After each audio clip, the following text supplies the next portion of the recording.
Masih Tan Sri Yang Betul.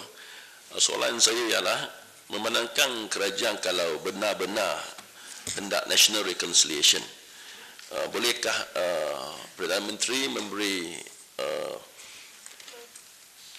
undertaking di sini bahawa kementerian-kementerian kerajaan tidak akan dengan izin discriminate against Pakatan Rakyat Wakil Rakyat, iaitu baru-baru ini MPOB telah memberitahu semua tanda tangan saksi yang dibuat oleh wakil rakyat Pakatan Rakyat tidak diiktiraf. Mereka diminta balik, pemohon diminta balik untuk mendapat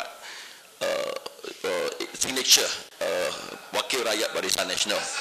Begitu juga di biasalah tu semua sekolah-sekolah kita tidak dibenarkan masuk ke sekolah untuk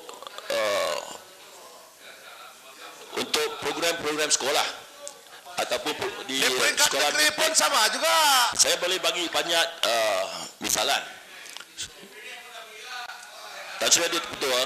Dalam pengalaman saya, masa saya beri bersama ada kamus kepada sekolah pun pihak Kementerian Pelajaran mengambil tindakan terhadap cikgu-cikgu dan murid-murid.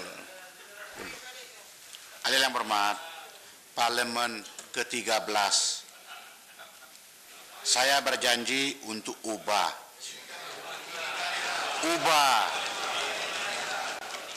Kalau ada persoalan, jangan panjangkan sangat, itu peraturan mesyuarat.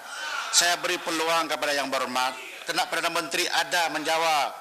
Inilah tempat untuk berbahas. Bukan berteriak-teriak, tolong saya minta maaf kena tangan. Berhentilah yang Parlimen ke-12 itu. Sila kemukakan soalan. Terima kasih Tan Sri Yang Betul. Tadi soalan saya ialah adakah kerajaan boleh membuat keputusan supaya wakil-wakil rakyat, Pakatan Rakyat juga diiktiraf dan boleh masuk ke sekolah-sekolah untuk program-program mereka. Dan juga baru-baru ini ketua-ketua kampung sungguh pun perkara negeri, tapi arahan kerajaan Barisan Nasional mengarahkan ketua kampung tidak menandatangani permohonan-permohonan yang dikatakan daripada penyokong-penyokong Pakatan Rakyat. Adakah kerajaan bersedia untuk ubah, iaitu mengiktiraf secara adil semua wakil rakyat daripada Pakatan Rakyat? Terima kasih Tan Sri. Tak perlu nak membicarakan secara khusus spesifik.